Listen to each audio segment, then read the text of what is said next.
Welcome to the Fiery Embers Show on the Everyday Athlete Podcast Network. I'm your host, Jason Bahamundi, and this show is where we loosen our ties, even though I haven't worn one in at least a decade, and we let down our hair.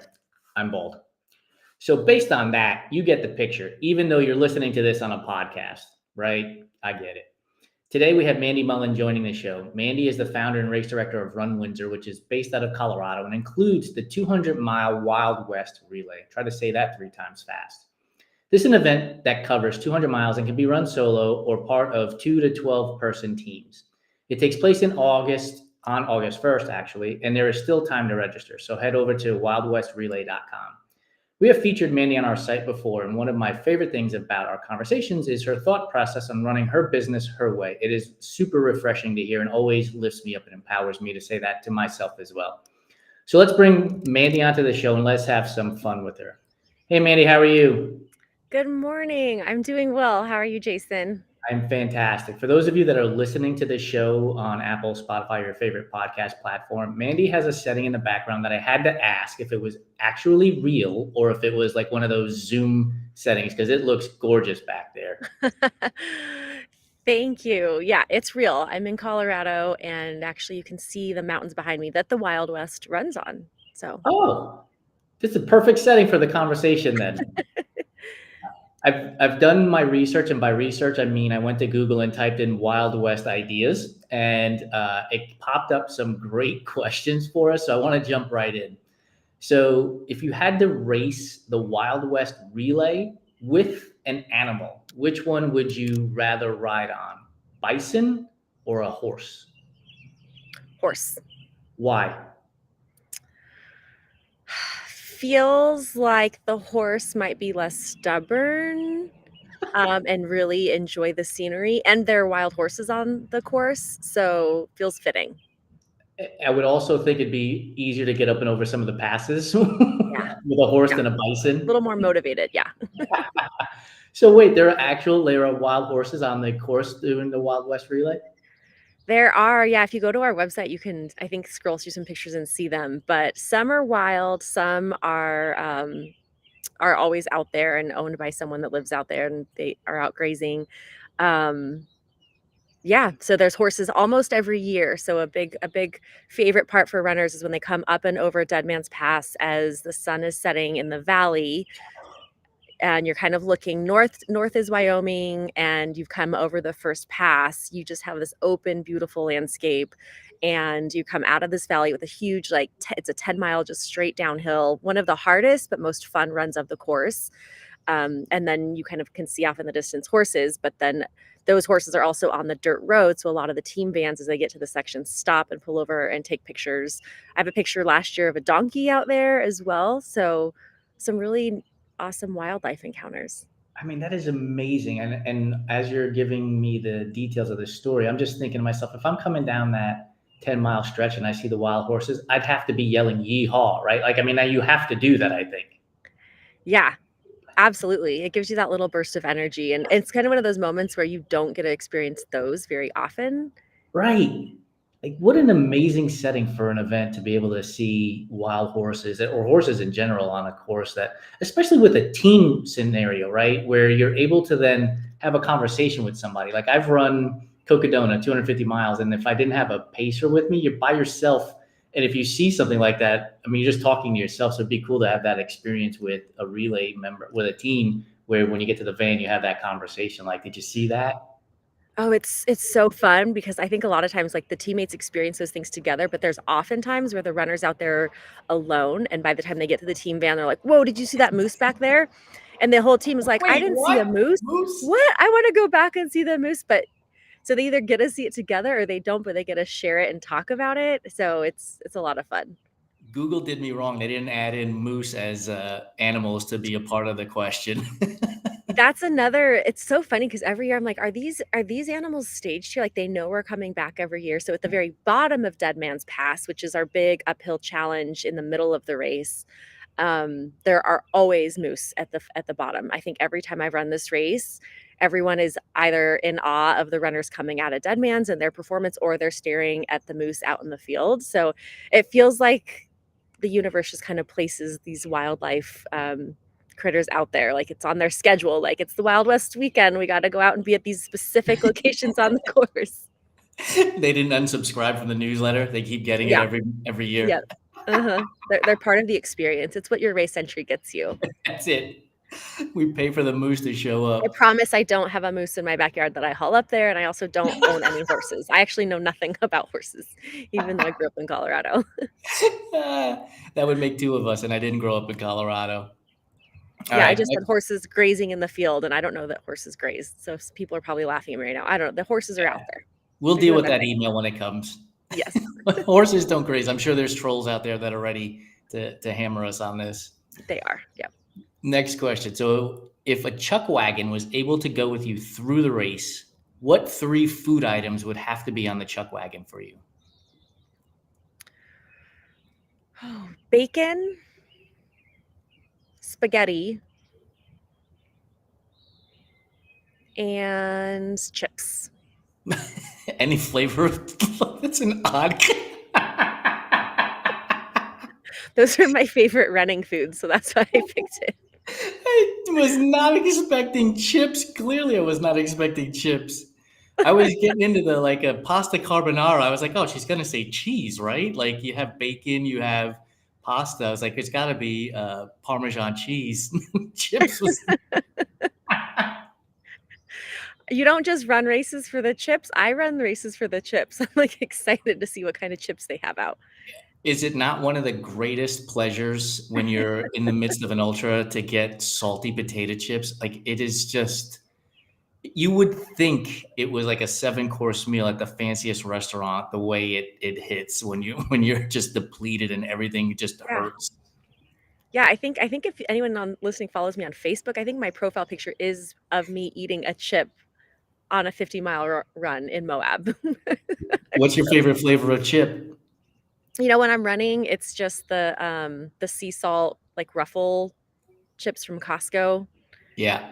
Anytime I find those, that feels like heaven. Are you a dipper? Do you like need dip with your chips, or you could just plow them in? Just plow 'em in. No dip necessary. We don't have dip on. I grew up eating potato chips with ketchup though, so that would be like fancy. If I found ketchup on a race course and chips, that would be heaven. I mean, I guess it's like a French fry, It's right? like a French fry, just an overcooked French fry. Yeah, and then you become British when you say I'm putting ketchup on my chips. You know, There you go. pinkies up. Yeah, maybe I'm a little. Yeah, there's a little British going on. All right, we're gonna put on a movie before the Wild West relay starts, and our choices are 310 to Yuma, Tombstone, or Young Guns. Which one are you playing? Oh, I'm Yeah, gonna get right? blasted here. I've never seen any of them. Oh no. Highly embarrassing. We talked about this. My husband talked about this with our kids actually a while ago about we should get out wild, like, old Western movies. And I told him I've never really watched any growing up. I grew up with girls and we were watching like Beauty and the Beast and The Little Mermaid and still love those movies. So I don't know, which you tell me. You know a little bit about this race. Yeah. Which one would you pick? So if you would have asked me this 5 years ago, I would have said Tombstone without a doubt.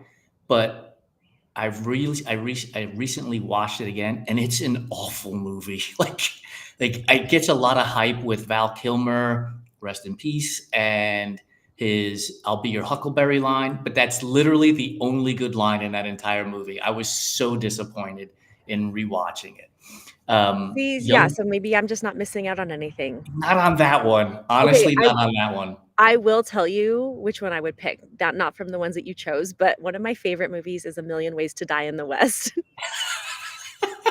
Have you seen that? No. And as the race director for a race that goes through the Wild West, I don't know that we want to talk about that. It is so funny, but I was just thinking they don't talk about running and dying in the West. It's like the way people just died in the West back in the day, but it's pretty funny. I think it's hilarious. My husband is like always like, I don't know that's that funny. And I'm like, it's so funny. Like they're at a fair, and they're walking around and I can't even think of the actor's name now. I'm so bad with pop culture, but he's like, yeah, someone's just gonna die here, and whoever he's walking with is like, no, it's we're at the fair, no one's gonna die, and there's like a wooden pulley like lifting up an ice block for something, and they're moving it and it just drops and smashes somebody and someone just dies, and then everyone just walks around it and like, well, that person's dead. It's just like the Wild West of like people just died from anything all the time, and it was no big deal, like, oh, I guess that guy just killed over or someone just walks out of the bar and takes out their gun and they're drunk and they shoot someone and they just die, and it's like, well, I guess Bob's dead, and they just go on with their day. So that's what I would show because I think it's really funny. And I would say, like, look, no one died running. Let's go run Right, the there you Wild go. West. Just stay away from the ice blocks and the bow and arrows and And the drunk guy with the gun, which is a the good thing police. to live by anyway. Saloon cowboy. So to answer your question, I think I would go with 310 to Yuma. Okay.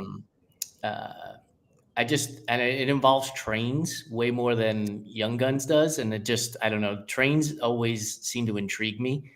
I don't know that I'd want to be like the driver of the train, conductor. That's the word I'm looking for. But I just would love to see countries, including the U.S., by train. Like, I don't want to drive. I just want to see the landscape as it goes by and enjoy my time. So I would take 310 to Yuma. Oh, that's a good one. Okay, so now I'll watch that movie. Kid appropriate. I can show it to my boys. How old are your boys? 10 and 12. They would probably enjoy it. Yeah. They're wild. They shot out the windows in my she shed. So maybe I shouldn't show it to them. They're gonna get their BB guns out and go even more crazy. You'll be totally fine with it. I think you'll enjoy it. The kids will enjoy it. Gosh, Russell Crowe is in it and Christian Bale is in it, so I think you'll enjoy the movie. Let's leave it at that. All right, so on to our next question. So Wild West characters, shall we say, right? There were miners, cowboys, sheriffs, and outlaws back then. Which one do you think you would have been in the Wild Wild West?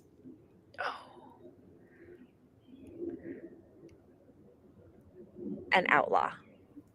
Because I just like to live on the edge a little bit, and I like to test the limits and not the rules, but I like to test, like, I don't know what society thinks is normal or what you should do. I'm not surprised by that answer because the number of times we have talked, you've always said, I run my business my way. Like, I'm not worried about what Joe and Jane are doing. Like, I have to do it my way. And I that's an outlaw mindset. I would, the way I would think of it.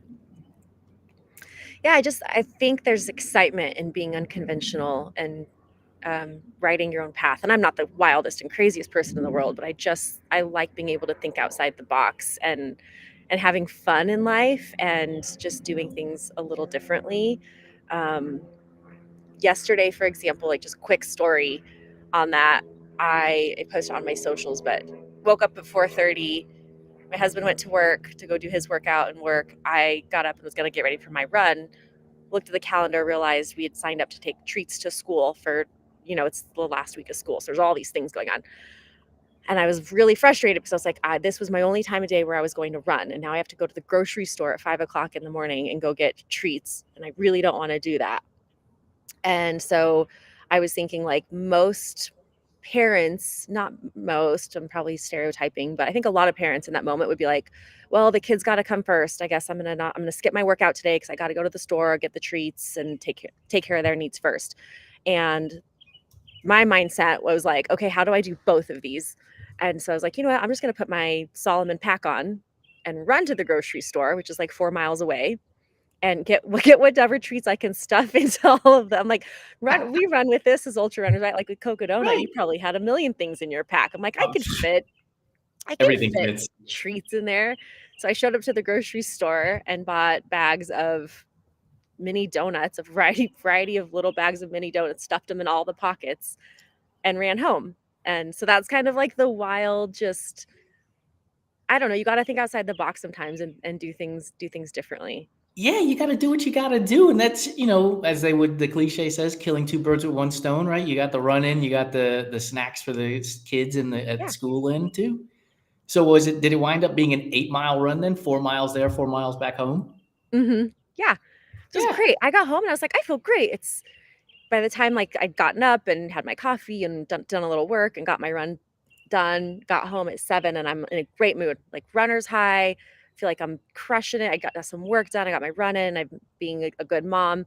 And spoiler alert, my 10-year-old was awake, not impressed with the snacks that I chose, and Go back out and run, mom. also decided he didn't want to take snacks. Why did we even sign him up for snacks? And I kind of got down on my knees and looked at him and I was like, listen, you're really lucky I'm got my runner's high. I'm in a good mood. I got my run and I'm ready for the day, but that is not kind. I went through a lot of effort to stuff all these little Debbie donuts in my Solomon pack. So you need to be grateful and you will take them to school with you. So that's how that ended up. But I'm sure I looked like I'm sure everyone, so I'm in front of the grocery store after I leave, restuffing everything in my pack. And I'm sure people were leaving like, what are you doing? Either that or they know you and they're like, oh, she must be going for a 30-mile run today. She's got snacks. Well, they do. So the mayor, the old mayor, he's not the mayor anymore. He's leaving and we're good friends. He's walking out of the grocery store as I'm getting there. And he's like, did you run here? And I said, yeah, it's snack day. He's walking out holding 2 containers of donuts for his daughter's school. And I was like, that's exactly what I'm doing. I'm just going to stuff them in my pack. And he got a kick out of it. He's like, this doesn't surprise me at all. That's fantastic. As you're telling the story about your 10-year-old, I'm thinking to myself, that's probably good practice for Mandy in dealing with runners who come across in different sections of this race. Like, how come this aid station didn't have pumpkin seeds this season or something ridiculous? Oh, yeah. Yeah, you gotta put on your mom voice. Like, I understand that you might be feeling that way. However, this is Runners, the be nice to the reality of race it. directors. Yes, be nice. Just be It's kind. I've talked to numerous race directors in the 4 or 5 years we've been running this business, and one of the things I think people fail to understand, and we're getting a little bit all away from the show here, but I think it's important, is one, you guys are human. Two, you're doing the best that you can possibly do with the scenarios that you're being faced with. Three, there are things that are absolutely out of your control. Like I know you and I have talked about reroutes in for different races, and if it was up to you, it would always stay the same. But there's council and there's government and there's fires and there's avalanches and snow and there's like things that you cannot control, and so you have to make changes. When you first started race directing, what were the things you thought were going to be the biggest challenges and what actually turned out to be the biggest challenges?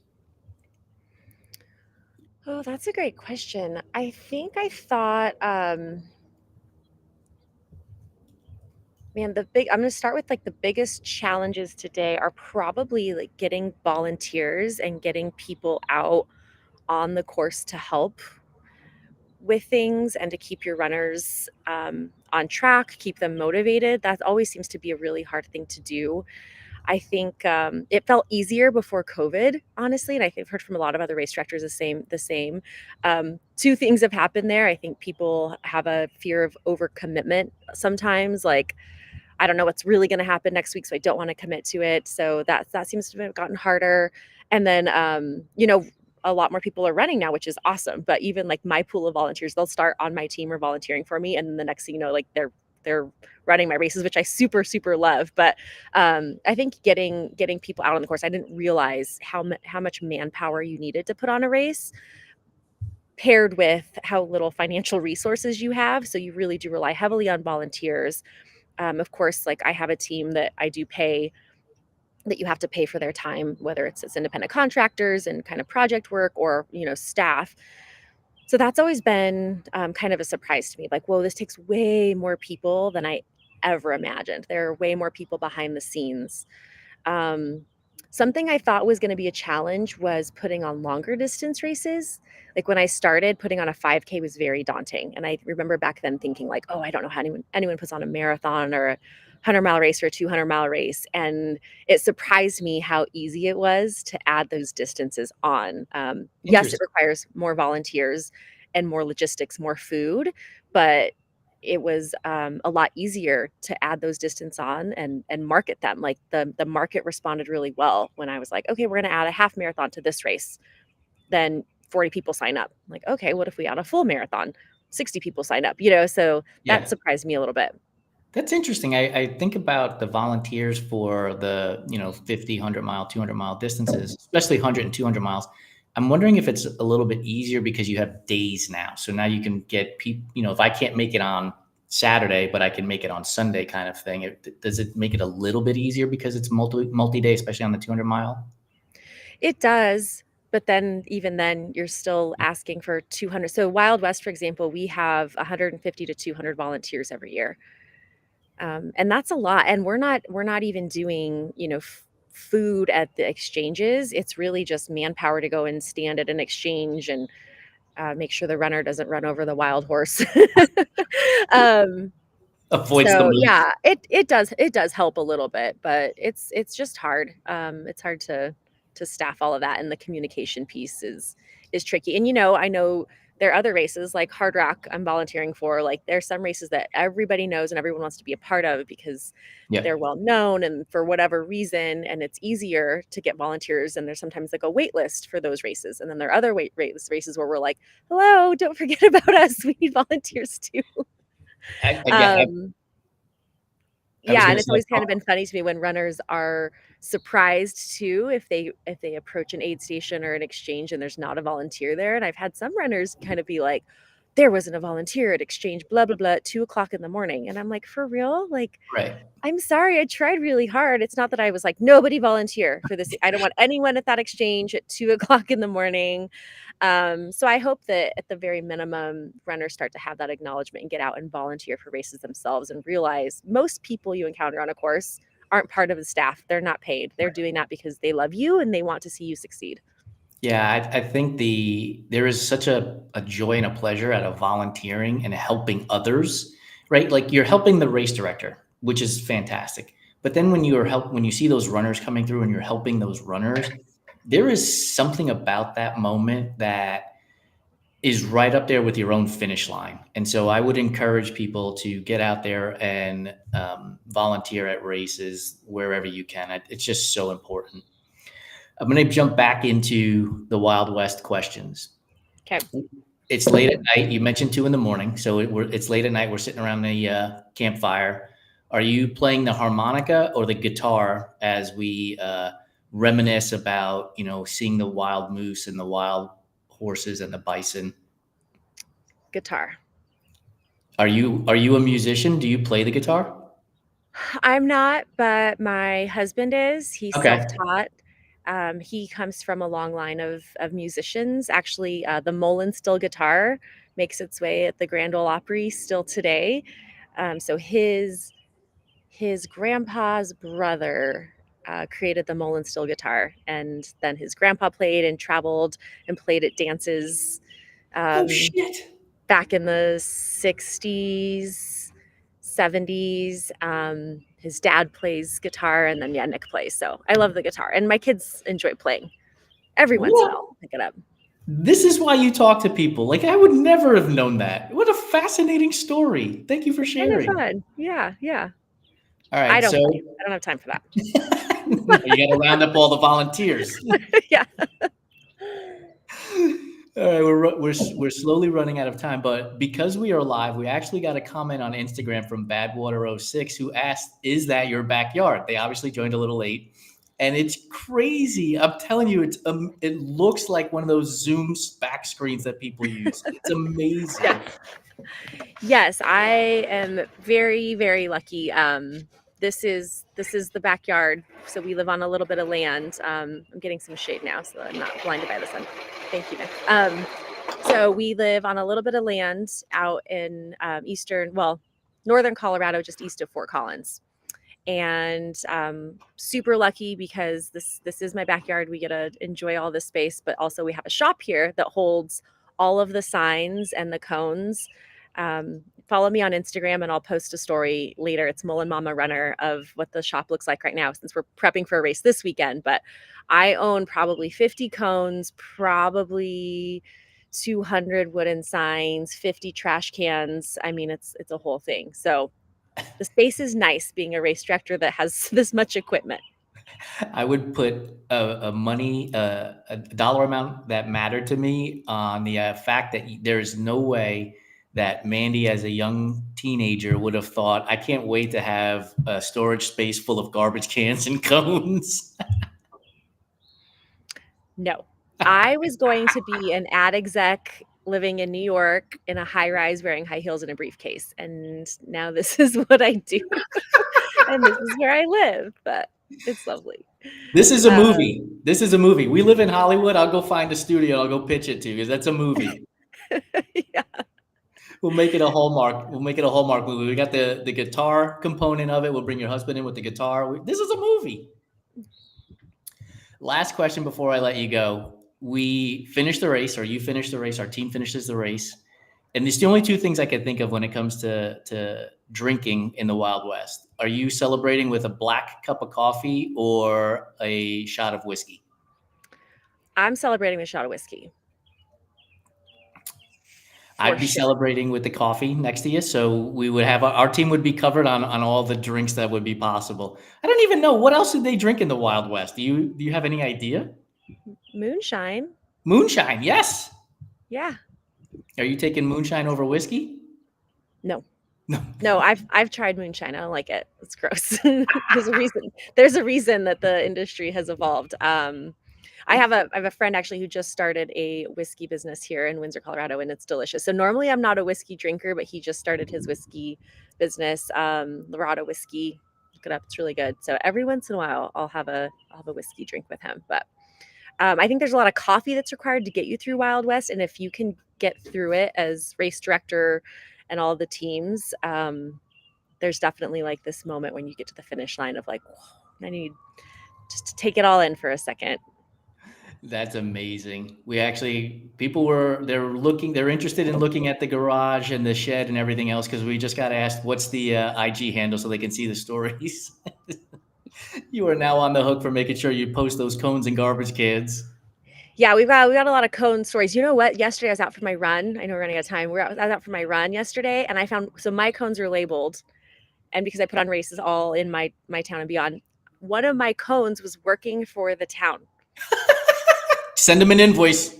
I'm going to. I'm absolutely like that next permit. Discount that $200 because my cone. It was like other town cones and then my cone, like the city employee had taken it, but it was on the middle of it was on the way to the grocery store. And as I'm running back, I'm like, I don't know, I have my dog with me. I've got a pack full of donuts. Am I really going to pick up my cone and run 2 more miles home with my cone? So today I'm going to go out and rescue the cone. This is and absolutely... follow me on Instagram because I will show it to you guys. It's there. I'm not making this up. I'll video approaching the cone. And then I probably have to tell the town, like, I took the cone. You need to take another one out there because it's doing an important job. It's covering like a big pothole thing happening in the grass off the trail. I don't know. You got to tie in the whole Wild West. You got to get a cowboy hat with a bandana over your face, and you're stealing your cone back. I'll do it. Challenge accepted. I'm telling you, this is a movie. This is a scene in the movie. It's a wild one. We need to put it together. Let the people know where they can find you, where they can find information about Wild West Relay, but also I know you've got, I think 12, if I remember correctly, 12 events in your portfolio of races. So where can people get information? So follow Run Windsor CO. So that's RUNWINDSORCO. That's Run Windsor. That's my running company where you can find information about all of our events, including this weekend's Weld Your Medal 4-day running festival. So if you're in Colorado and you want to come cheer, volunteer, or run 3 hours to 48 hours, we've got that going on. My Instagram handle is Mullen Mama Runner. Sometimes I'll post things on there and I won't tag Run Windsor if it's a little more rugged and raw and wild. So my funny cone footage doesn't always make it to Run Windsor. So my ultra adventures, family adventures, and then life as a race director can be found there. By the way, you put up a post yesterday on the Run Windsor asking people to guess how many miles the winner would get in the 48-hour event, or the winner from the 24-hour event last year, and he's racing the 48-hour event this year. He ran how many miles last year in 24 hours? He did 106. And now he's bumping up to 48 hours. And I think I put on there 176 miles was my guess. That's a good guess. Where'd you get that guess from? Just I stole it from Coach Brian. I saw Coach Brian put 162.8, and I was like, well, I'm going to go higher than him. I love it. Yeah, follow along. You'll see some wild stuff this weekend. It's a rugged backyard ultra style event I've got glamping yurts, glamping tents, cold plunge sauna, food barn. All right, so I didn't realize this. So it's a backyard style event. So it's 4 mile, like the 4 mile deal. Kind of. It's weird because again, I do things my own way. So it's a 4 mile loop. Okay, and it's every hour on the hour, or no, straight through. It's just straight through. So as many times as you want to go. So no on the hour, but we are doing 2x2x24 and 4x4x48. So if people want to do that structured timeline, but it's pretty much as many loops as you can do. Rest in between, don't rest. I'm going to put this on my calendar for next year. I've been doing more looped events. At first I was like, I can't do looped events. Like I would get so bored of seeing the same thing over and over again. And I've done a number of them in the last couple of years. And I find them to be, one, super inspiring because it allows people who can't get into, a point-to-point distance type of thing. Like the crowd at a looped event is way more diverse than most other trail races, or road races, which is amazing to see.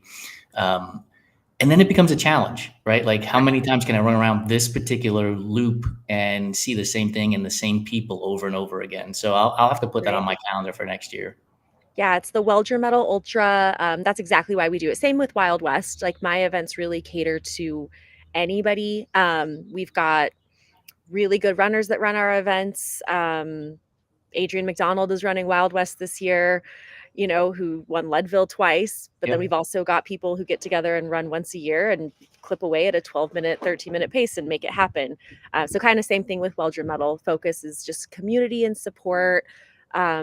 Same, with these relays as well. Like my mission is just to provide a safe space for people to come and have fun and be challenged to do a little bit more than what they would normally do, but in a just a community supportive environment. So yeah, check this one out. It's pretty flat. I do it. It's an out and back. It's a loop, but you go out 2 miles, turn around, come back 2 miles. So you pass people the whole time. Oh, cool. And then you have access to your crew and aid station and food barn every 2 miles, essentially. We've got a country swing dance coming out to teach country dance lessons Saturday night and then have a dance party. So as people are running the loop, we'll have others that have finished because they've done like the 12-hour race or the 6-hour race that are going to be dancing and keeping them entertained. So it's quite the spectacle. That is awesome. I definitely have got to put this on my calendar for next year, without a doubt. Mandy, thank you so much for joining us. Really appreciate your time. It's always a wonderful opportunity to get to chat with you. Yeah, thanks, Jason, for all the wild questions. That was fun. I'll see you soon. See you soon. For those of you that joined us, thank you so much for giving us of your time. That was Mandy Mullen, the race director and founder of Run Windsor. Her event, Wild West Relay, is a 200-mile event that takes place August 1st and 2nd. Head to wildwestrelay.com to register with yourself. You could do the 200 miles on your own, or find a friend, up to 11 friends, and run it as a team of 2 to 12. You saw the video or the images behind her. That's where you'd be running, so make sure you get out there. Thank you for joining us on the Everyday Athlete Podcast Network on our Fiery Embers show. Please be sure to subscribe, rate, and review so that we can continue to bring great stories like Mandy's to our audience. And we appreciate your time. Have a great one.